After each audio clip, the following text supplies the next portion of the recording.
How to get and maintain a slim, thick body. I posted my transformation pictures on both my Instagram and my Twitter. And a lot of you requested, you just really want to know how I was able to maintain like the tiny waist situation and grow my butt at the same time without gaining weight in places that I didn't want to gain weight. So I thought I would just kind of make a video about it because there's a lot to talk about with this. There's a lot of, what is the word I'm looking for? There's a lot of myths about the slim, thick body. And it's just, there's a lot of myths about it that people spread and talk about and try to use, you know, to get views and get likes on pictures and everything. And I'm here to clear that up and talk about how I personally was able to get this slim, thick body situation going for myself. A little backstory. So I went to college, and instead of gaining 15 pounds, I gained like 25 pounds just from eating a lot of fast food, eating whatever I wanted, not really working out, just kind of, you know, doing whatever and not really thinking that it was going to affect me, because all throughout high school, you know, I didn't have to watch what I ate. I didn't really work out. I rode horses for 10 years, but besides that, I didn't really work out that much. It came to as a surprise. I noticed that I was gaining weight. I'm like, I have to do something about this now. Like, my metabolism isn't what it used to be. So I lost 25 pounds by myself initially, and I tried different fad diets. I tried, you know, lots of cardio, and I tried all these different things. And what really helped me honestly to lose weight was going vegan. You're not guaranteed to lose weight when you go vegan. It really depends how you do it. But for me, like, I lost 15 pounds a month when I first went vegan, so that was really cool. But most of my weight loss happened while I was when I transitioned to being vegan. So I lost all the weight that I wanted to, and then I decided that I wanted to get more in shape, and I decided that I wanted to work with an online trainer. And I'm not going to say this person's name because they've had some very successful clients, and I wouldn't consider my experience with this person bad. It just really negatively affected my relationship with food. So this trainer had me eating 1,200 calories a day, which wasn't enough. Like, I just remember going to bed hungry a lot, and like I wasn't always super energized, and I felt tired a lot. And they also had me doing, like, I don't remember the exact number it was, but I had to burn a certain amount of calories from cardio every week. Like, there was a target number that I had to reach. So I was doing cardio like a crazy person all the time, trying to meet this calories burned number. So I lost a lot of weight. Like, the lowest weight that I got was 112 pounds. And it was too small for me. I didn't really have much muscle. I was just really thin. It was definitely the thinnest I've ever been in my life, but it didn't look healthy for me. It didn't feel healthy for me. So once my program was up, I decided that I wanted to change my relationship with food. That's my backstory.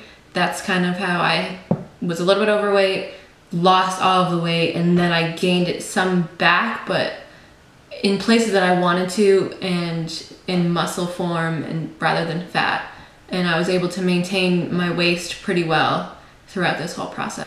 Exercises you can do to get and maintain your slim, thick body. So number one, hip thrusts. Like, squats are cool, so you can do squats. Squats will work, but hip thrusts, for me, have totally changed the game. And I mean, like, there's so many different variations of hip thrusts that you can do.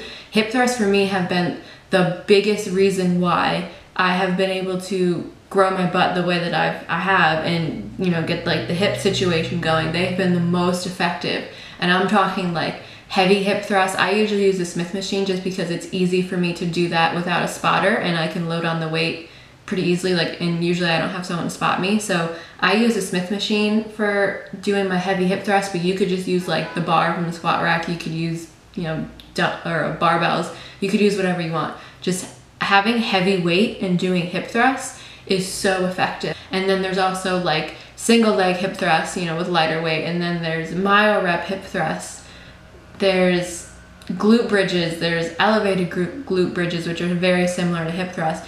Any motion where you're thrusting your hips up, whether you're, you know, leaning on a bench or you're coming up from the ground, do that, because that has been, I can't talk enough about hip thrusts. Like, they have been seriously the exercise that I can definitively say made a difference in my workout routine. Also, leg press. I like the leg press a lot because it's a very similar motion to squats, but it's different than squats. I don't really do super heavy squats because it's hard on my knees.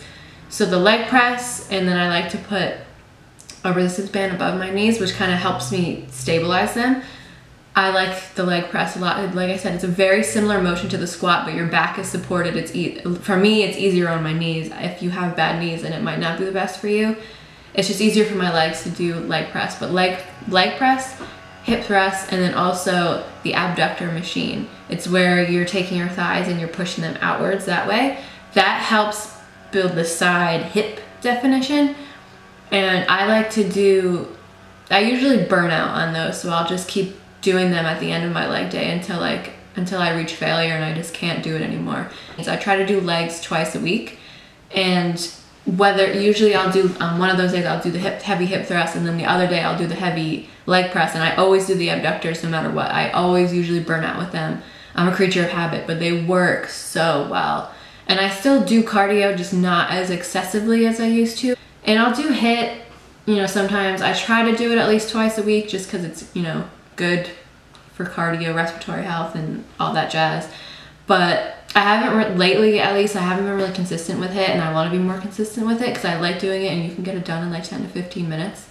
So as far as my diet goes for this whole slim, thick body situation, when I was counting calories really obsessively, I was paying attention to what I was eating. It was vegan, but that was really my only stipulation for what I was eating. It's like, as long as it's vegan, I'll eat it.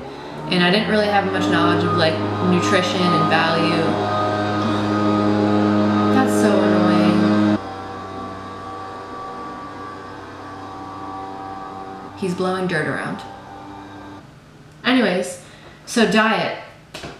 When I was eating 1,200 calories a day, I didn't really care exactly what I was eating. As long as it was vegan, I was eating it. And that's not like a terrible way to eat. If you eat that way, I'm not saying that's bad. That's just how I was eating at that time. So when I decided to switch to more intuitive eating, I decided to take it upon myself to educate myself more about food, because I wanted to view food as fuel. And I wanted to look at food for its nutritional value and the way it was going to help me maintain the body shape that I wanted, instead of just numbers on a food scale. So I did a lot of research. I looked a lot at nutritionfacts.org. I love that website. My camera stopped recording.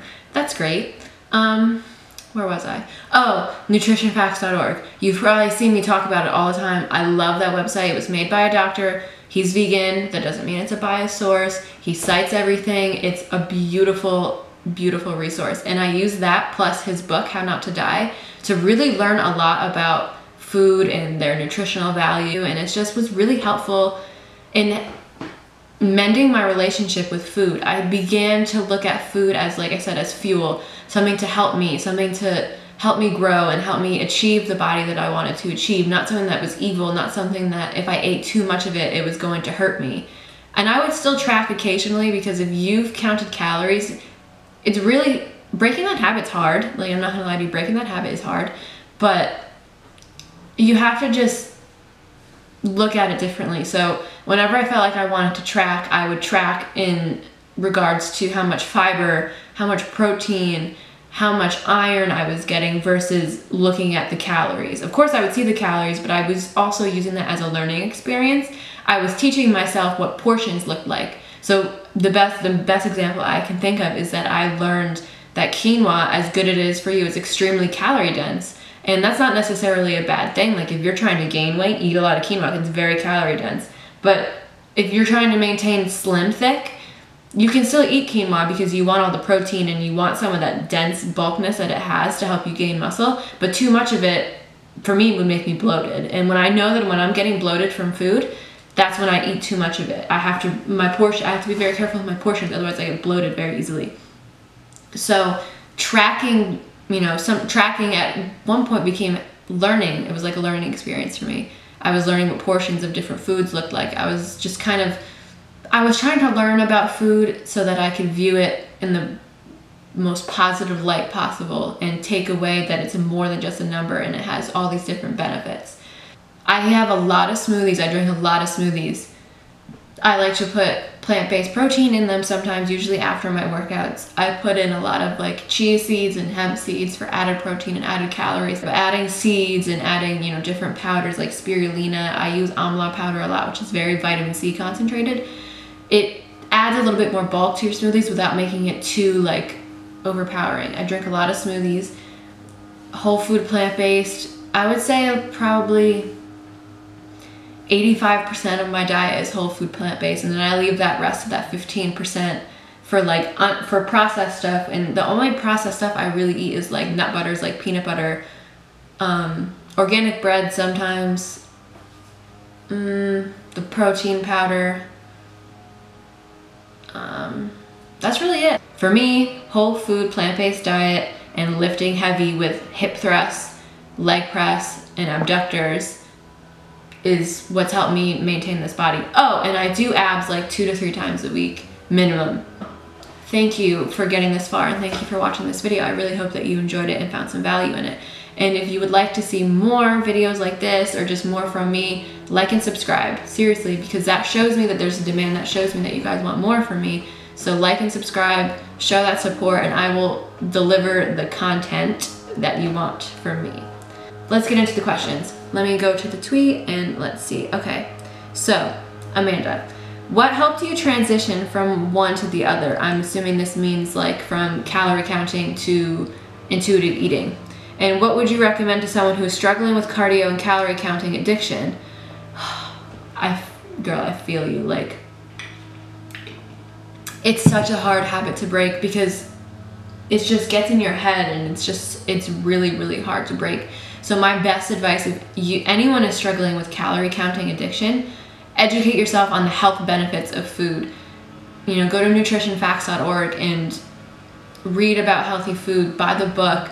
Just immerse yourself in all the information that shows you how we need food as fuel, and try to mend your relationship with food and look at it as fuel, something that's going to fuel your workouts, that's going to keep you healthy, prevent you from getting sick, and help you maintain, you know, nice skin and healthy hair and all these different things. Because food is so powerful, and it deserves to be looked at for what it can do for you versus just a number on a food scale.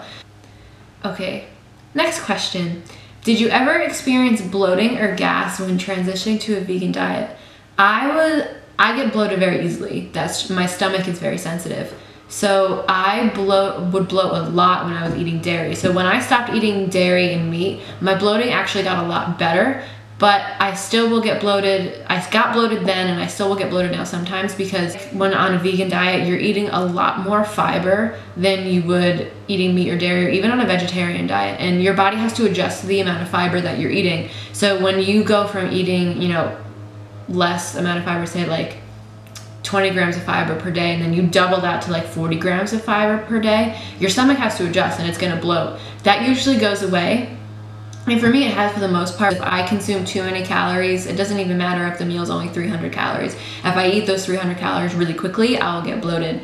I hope you enjoyed this video. I hope it helps you on your journey to getting slim thick. I hope that you get there. If you have any other questions, you can drop them in the comments and I will answer them. You can DM me on Twitter or Instagram, I'll answer you. I'm active everywhere. I answer all of my messages. I like to talk to you guys. So follow me on Twitter and Instagram, subscribe to me here, and thanks for tuning into this video. I hope you enjoyed it.